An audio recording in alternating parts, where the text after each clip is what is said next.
but he got caught in vitamin business. We are back in session. It's 8:50. We had taken a brief recess. Counselor, your next witness. I'd like to call Tom Brady.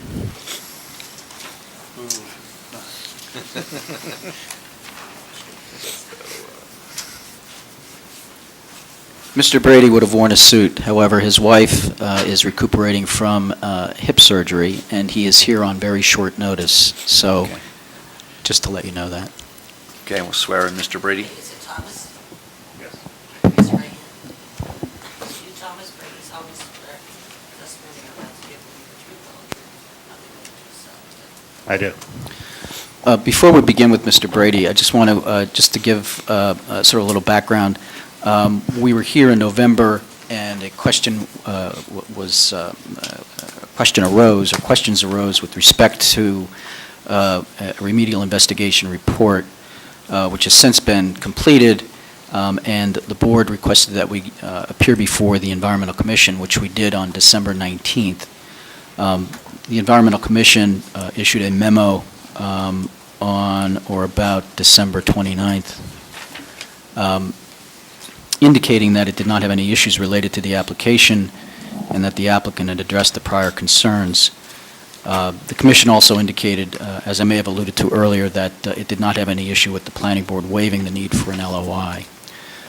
So, Mr. Brady, we brought him here tonight to speak to the issues with regard to the remedial investigation and what was done there, and to address some issues that were raised by Mr. White's office. Mr. Brady, could you give the board the benefit of your credentials, please? I've been practicing environmental consulting for 26 years. I have an engineering degree from Stevens Institute. I have been a member of the LSRP Association since its inception. I've brought in basically 180 sites into the LSRP program. I've issued over 80 RAOs and obtained over 25 soils permits under the program. Okay, we'll accept your qualifications. Thank you. You were a licensed site remediation professional? Yes, I am. Okay. You're familiar with the remedial investigation report that was issued by PT Consultants? Correct. Okay, and could you give us a brief summary of that particular remedial investigation report, its findings? Basically, we've completed a number of soil and groundwater investigations. Through the investigations, we've determined that there is historic fill on site based upon the raised elevation of the site, which is over 2 foot above grade with the surrounding properties. Based upon the soil hotspot remediation that was completed by the former operators, I evaluated the spatial distributions of the contaminants on site and determined they're consistent with historic fill. Based upon the presence of metals in the historic fill, we've decided to capitulate and accept that it is contaminated historic fill and not complete the investigations under the guidance to determine if the historic fill is clean. Since we know it's contaminated, why spend money on analytical? Beyond that, we've installed a number of wells. We have basically 2 rounds of clean groundwater samples for SVOCs that show that there are no SVOCs partitioning to the groundwater table. The test pit investigations have revealed that there's about 2 to 3 feet of fill on the property, which is consistent with the elevation change witnessed around the perimeter of the property, and there's roughly about 10 to 11 foot of native material between the historic fill and the groundwater table, and based upon the clay content is acting as a wonderful barrier.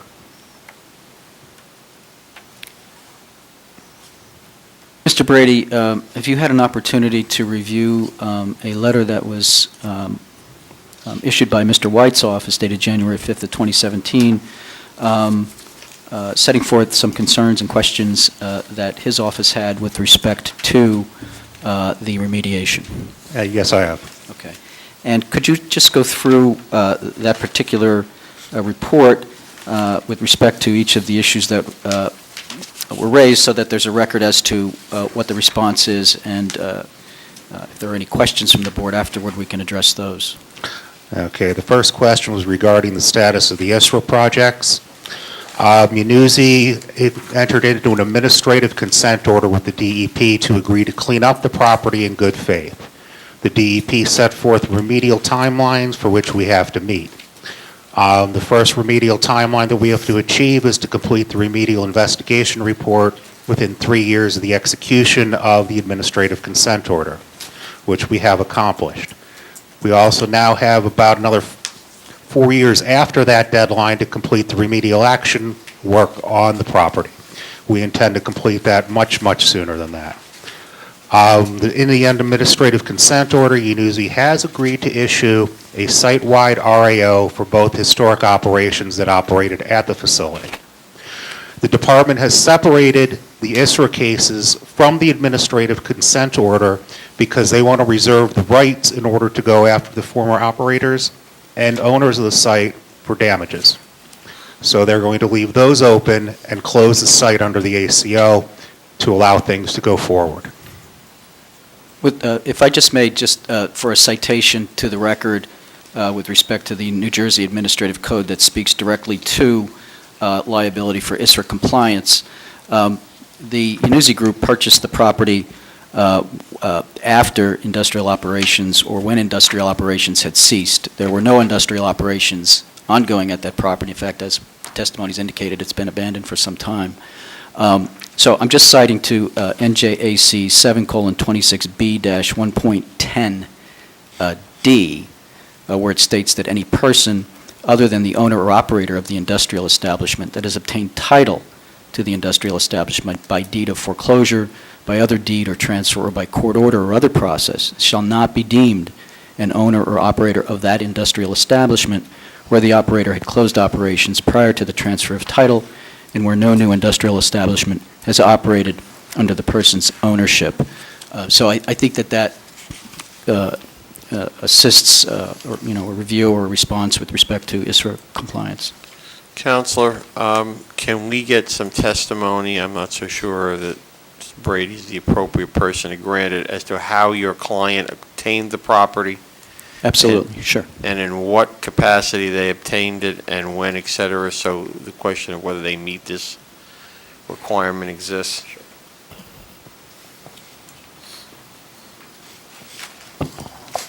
Just give me a moment.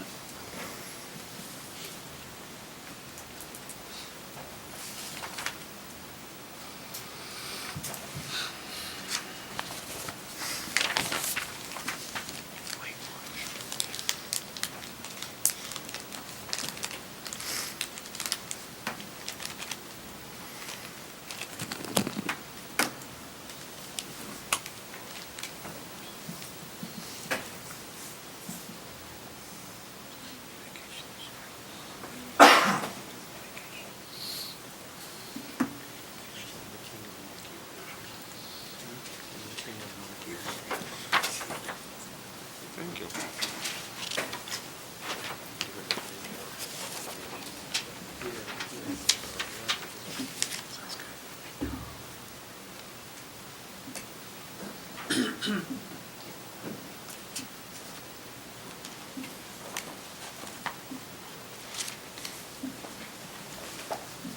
This is Mike Nasser.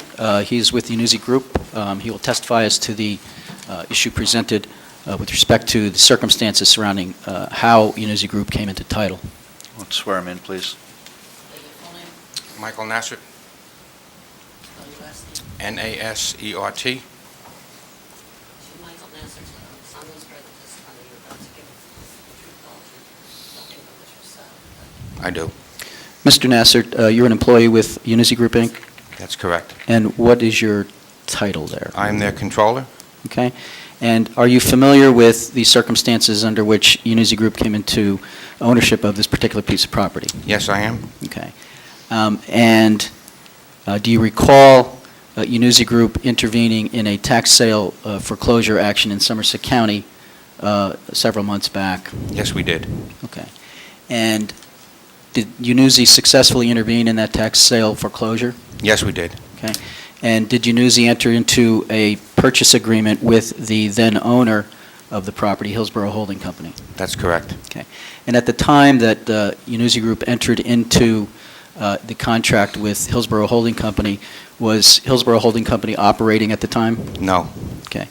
And a closing took place, Yes, and then a deed was transferred into Yanuzzi Group at the time? correct. Okay. And at the time that that happened, was the property in the condition that was testified to here tonight by Mr. Decker? Yes, it was. Okay. And at the time you took title to the property, there were no ongoing industrial operations at that site at that time? That's right. Okay. Yeah, Mr. Chairman. Mr. Nasser, when did the closing occur? I believe it was April Of which year? of 2016. How did Yanuzzi Group intervene in the foreclosure action? We purchased the tax sale. What is, for the purpose of the record, Hillsborough Holdings Company? They were the owner of the property. They had acquired it through the acquisition of a tax sale lien, or they were the owners of the property No. outright? They were the owners of the property outright. And how long had they been the owners, if you know? I'm not really sure, but I know it was in excess of 5 years. Does Yanuzzi know, and you may not be the appropriate witness, when Hillsborough Holdings ceased operation on the site, if they operated it at all? Don't know the answer to that. Counselor, I'm going to request that at some point, either if this board takes an action tonight, or prior to if the next meeting, if they don't, then but before the resolution is adopted, that you provide my office with a copy of the deed, as well as any other information relative to when the site ceased to operate, and when it ceased to operate, what was operating at the time. To the extent that we have that information. Yes, obviously. I could also represent, just for the edification of the board, I mean, Mr. Nasser's not an attorney, but I represented Yanuzzi in that intervention action in Somerset County Superior Court. Judge Goodsight signed the order allowing us to intervene, and we then entered into the agreement, just to give the board the background as to what happened, the mechanics, and that's how we came into ownership. Thank you. Mr. Bernstein, can I ask a quick question? What was the relationship of CNF Metals Fabricators and Hillsborough Holding, If he knows. if you know? If you know the answer, Mr. Nasser. No, I do not. Okay. Any information regarding that, counsel, would be appreciated. In connection with some of the history, the background of it, in the remedial investigation report, which I believe a copy was supplied to the board, it does indicate that the most recent building tenant at the property was CNF Metal Fabricators, which operated as a manufacturer of metal structural products, including structural steel fabrication, machine-made parts, and screw machine-made parts from 2002 to 2008.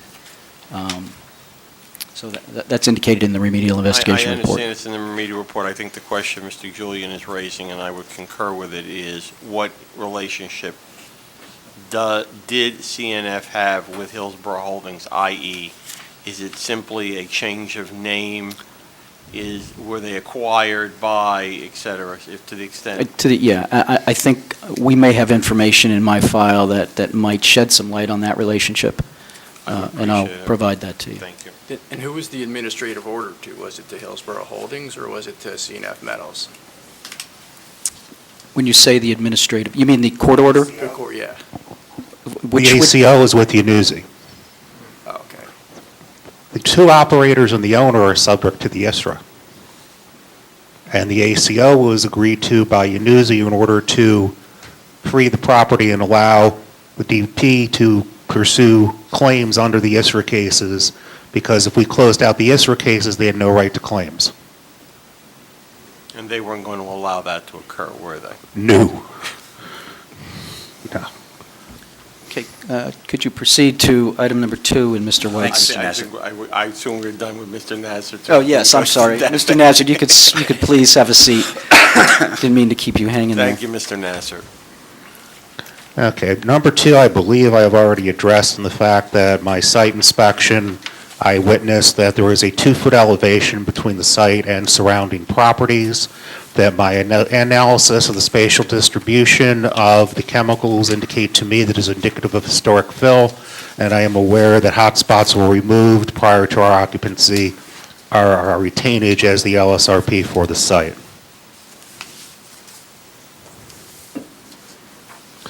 Number three, discuss the address identified hex chrome. As I stated previously, the hex chrome got the spatial distributions associated with historic fill and have concentrations that are typical of historic fill. The issues with chromate in North Jersey develop from the presence of chromate waste. Chromate waste is waste that was generated during the plating operations and the different facilities. The chromate waste had a significant level of cadmium and chromate. It also had an extremely low pH. The extremely low pH interacted with the soils and the sites up in North Jersey and would actually vertically migrate. So because of that, specialty caps had to be developed in order to deal with the chromate waste. We're not dealing with chromate waste at this site. No plating operations occurred, and the concentrations are nowhere near the concentrations you find in chromate waste. Therefore, an asphalt cap is more than acceptable in order to cap the chromium because it isn't chromate waste.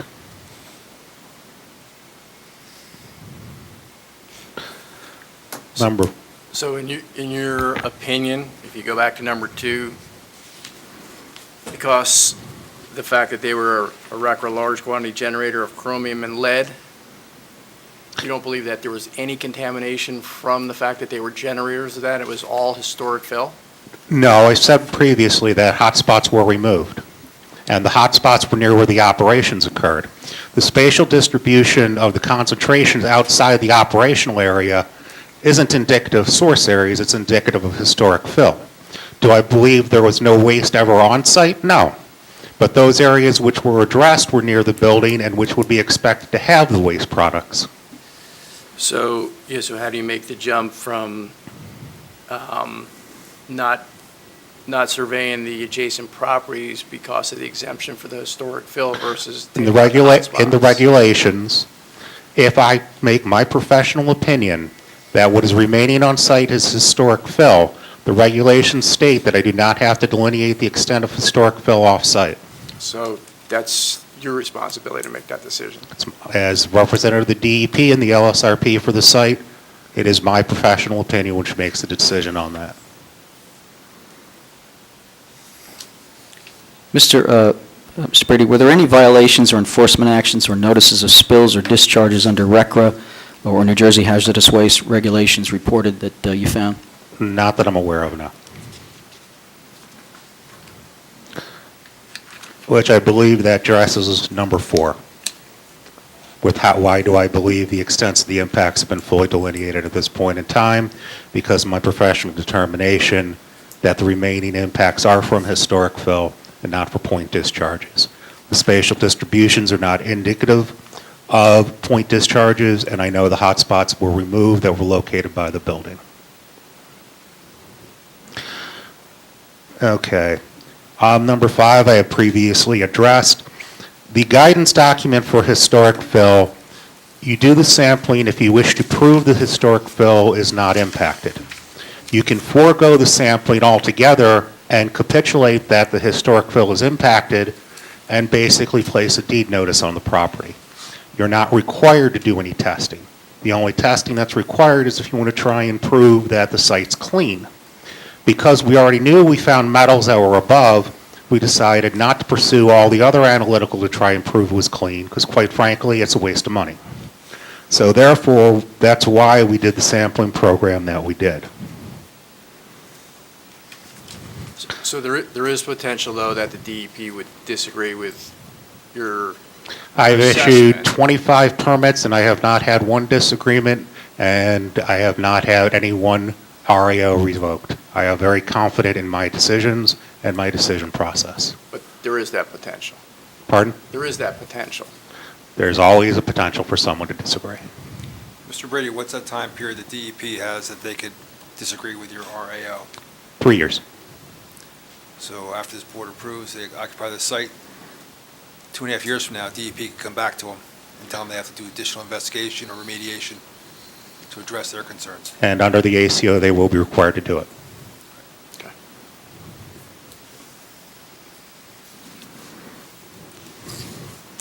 Okay. We don't want to print this.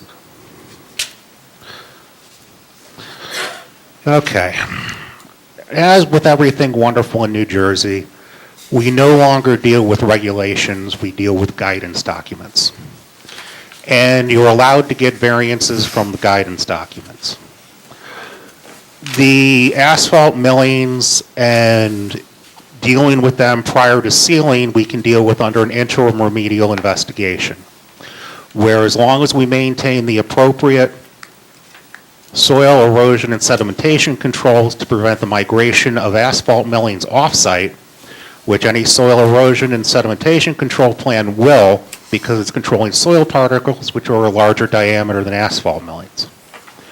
So because you have the soil erosion and sedimentation control in effect, you can basically start your capping procedures under the plan, set it down, and wait until you have some level of weather you can apply the sealant to it. If you have a hurricane comes through and the area is totally soaked, you're not applying the sealant at that point in time. You're allowed to wait. There's no requirement that says the sealant has to go on immediately after the millings go down. Given that, I've also dealt with other sites where I've got a variance from using the sealant. We basically demonstrated to the DEP, and I negotiated a variance with the DEP that we never put the sealant on, and I got the permit and was totally approved. So there's room within the guidance to work with the DEP and make sure as long as you're maintaining the site in an appropriate manner and not impacting neighbors, you don't have anything to worry about and you're within compliance.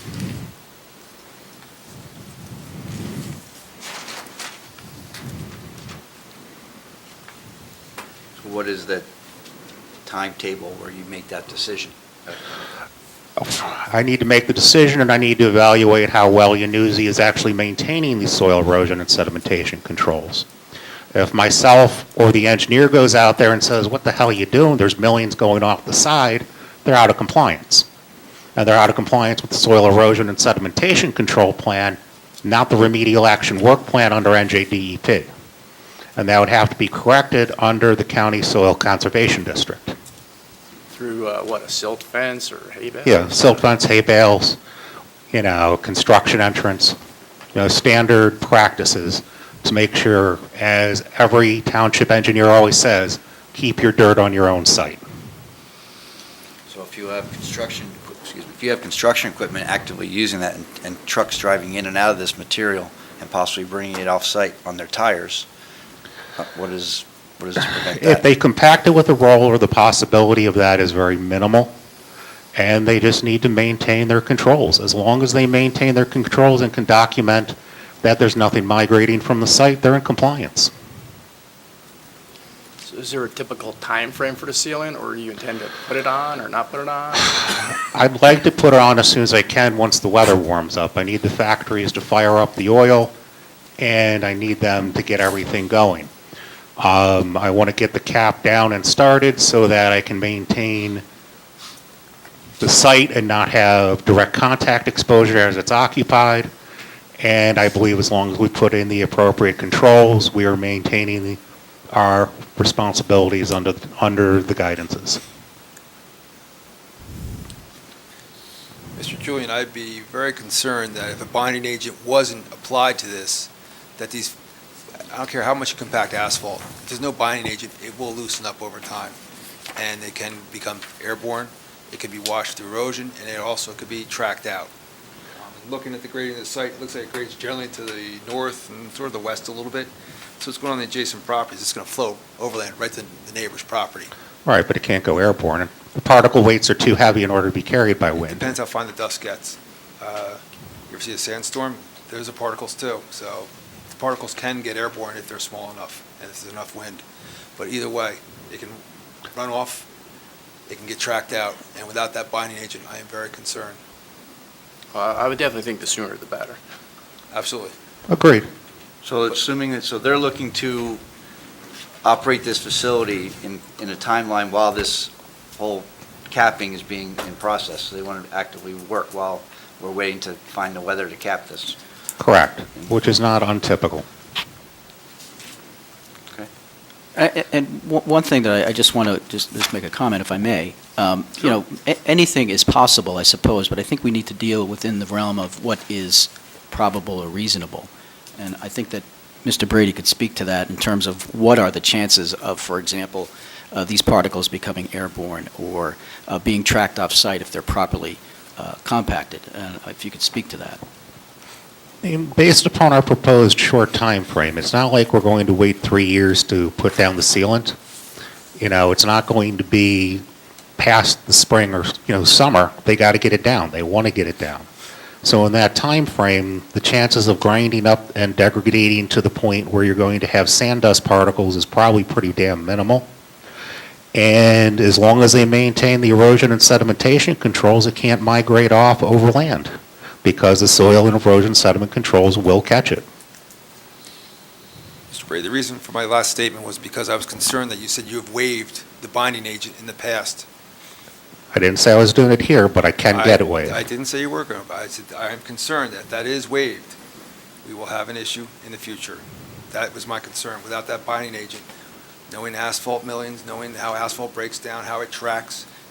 Anybody goes to construction site in Hillsborough, you're going to see that red clay tracking down. The same thing's going to stick to the tires from this material. It may not be as much, but it will still get tracked out into our streets if there's a sufficient number of vehicles coming out of that site. Which contains the same asphalt. Yeah, but it's, We can't just get a I commitment understand. to but I'm- ensure it'll be We don't have to completed. add to it, do we? I'm sorry. I said, we can't just get a commitment that we'll do. We intend to put it down. It's in our work plan for Intent the is not sealant. commit. No, if it's in the work plan, I have to certify we Okay. followed the work plan. I can't ignore the work plan I developed. plus, that's part of the engineering controls for the contamination. That is- So, I mean, Okay, so, It's what's in the work plan. I have to follow the work plan. and just so I'm clear, you don't have the ability, or do you, to then waive it from the work plan? Theoretically, I can, but we're not committing to doing that. We're committing to following the work plan. Okay. Look, is there some way that we can confirm that if there is a waiver, it has to come back to this board, or something to that effect? I would imagine the board could impose a condition on any approval they may gain that this has to be done, so that it's no longer in their control, it's a condition of approval. Is that what you're looking for, Bill? Yes, sir. That's fine. Okay. To groundwater impacts. As I stated previously, we have 2 rounds of clean groundwater for SVOCs. Therefore, based upon 2 rounds, we can close that out. With regard to the lead, we have a couple of minor exceedances. There's a very clayey content in the soil. We're trying to utilize low flow in order to eliminate that as a possibility. So we may be grabbing 1 or 2 more low flow samples to confirm the lead in the groundwater is really attached to the clay particles and not dissolved, which we believe we've demonstrated, but we probably need one more sample from a couple wells. Not going to be just a false reading caused by turbidity. Yeah, that's what I'm, It happens when you're testing groundwater typically. If you get a little, just all you need is one particle of, say, an asphalt to get in that sample, and it just throws the whole results off the scale. Mr. Brady, question for you. The DEP will review the permit application and deed notice with respect to the historic fill, is that correct? correct. There'll be a department review prior to them issuing a permit, and I cannot close out the site until the department completes their review and agrees with my assessment of the site. And will that occur prior to 3 years or lesser than 3 years? Yes, it will. It'll go in shortly after we put the coat on.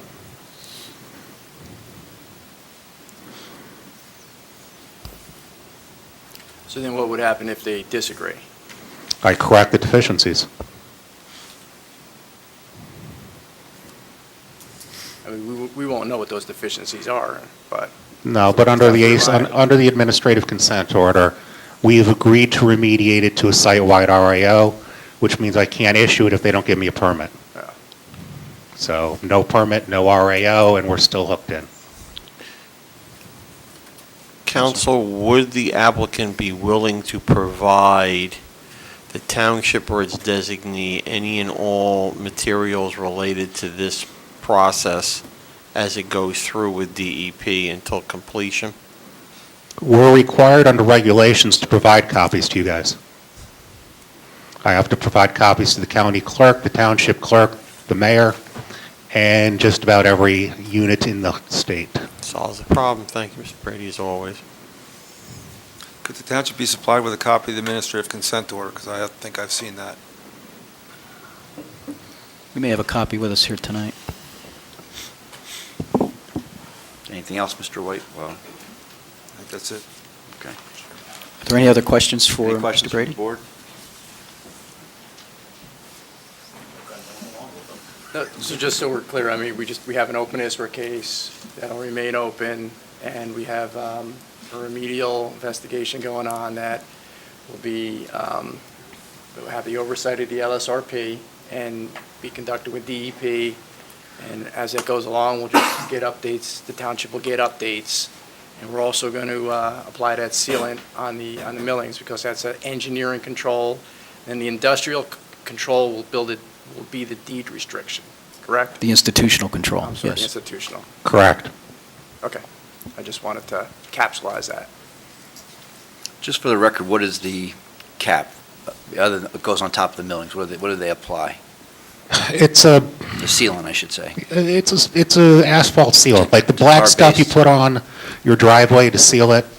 It's a little bit more industrial strength than that, but it's basically the same concept. So it's a big bonding agent, Yeah. essentially. Okay. Okay. Next witness? I think that's it. Okay. Oh, you had a lot of people here. I didn't know there was somebody else you were bringing up. Fans? Vans? Yeah. Help? Okay. Mr. Chairman, for the record, there does not appear to be any public to question this witness, but you want to make that That's official? right. Is there any public here that would want to question this witness? Seeing none, there will be no public questions for this witness. Thank You you, have David. the ACO?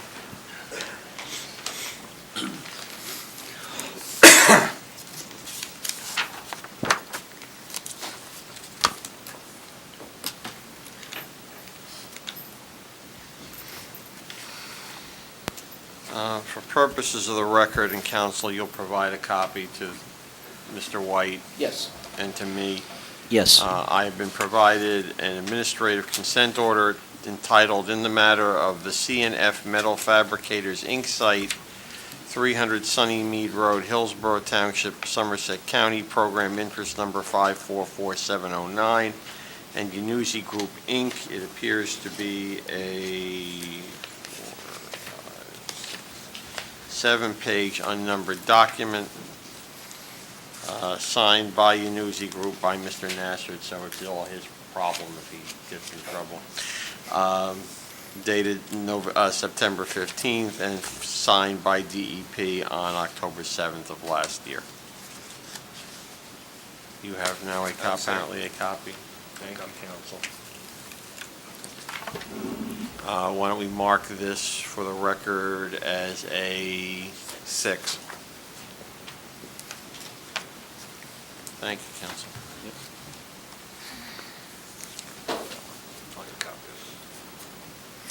So you have no fluency. Could you just then give us a brief summary of what you're Yes. looking for?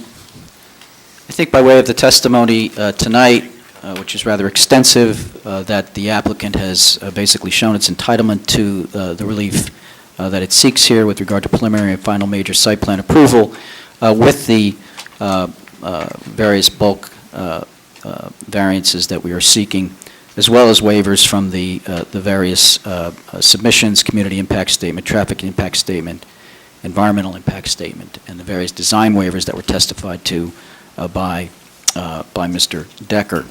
Mr. Decker has gone through in great detail what Unuzi plans to do on the site. He has addressed each of the concerns and questions raised by professionals of the township, including the planner and the engineer. Mr. Oliver has testified as to what Unuzi plans to do with the property, how many employees are going to be there. He has addressed issues such as number of employees, specifically what the applicant intends to do at the property, work hours, and things of that nature. Lighting has been addressed. All of the details of the particular plan have been set forth. There's been testimony in front of this board by Mr. Decker as a planner, addressing the various requirements under the MLUL to seek the relief sought with regard to the bulk variances in connection with the positive and negative criteria.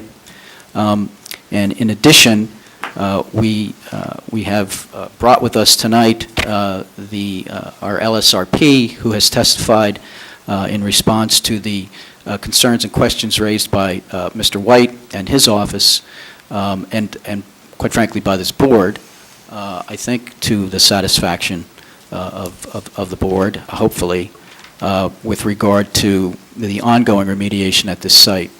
I think it is fairly clear that this property, in its current state, is, for want of a better word, deplorable. What we plan to do is make it undeplorable, if that's a word, I don't know. But what we're doing is good for this property. We think it's good for Hillsborough. And we believe that we've set forth all of the elements necessary warranting the relief that we have sought here tonight. Just a question. So are you officially amending your application to also request approval of the lot consolidation? Yes. And they would have to change the plan to include the fencing that they're going to include around the perimeter of the property. And we'll also need a meets and bounds description for the lot consolidation unless they're going to file by map, which is unusual for consolidation. Normally do by description. Okay. Okay, I'd just like to summarize, and please follow along, correct me if I'm wrong. They'll need 3 variances. This is based, again, on the lot consolidation. For front yard, rear yard, and lot coverage. And then rear yard, because it's a triangular parcel, I'm considering the rear line, the line along the railroad right-of-way. 3 design waivers related to the parking, 1 for undersized drive aisles, 1 for an absence of curbing around the 11-space parking lot, 1 for lack of a buffer between the 11-space parking lot, a waiver, submission waivers for environmental impact statement, community impact statement, traffic impact statement, a waiver from the lighting requirements, and in lieu of providing a sidewalk, a contribution to the sidewalk fund. Did I miss any? I don't think so. Okay. Bill, did I catch them all? Yes, you did. Thank you.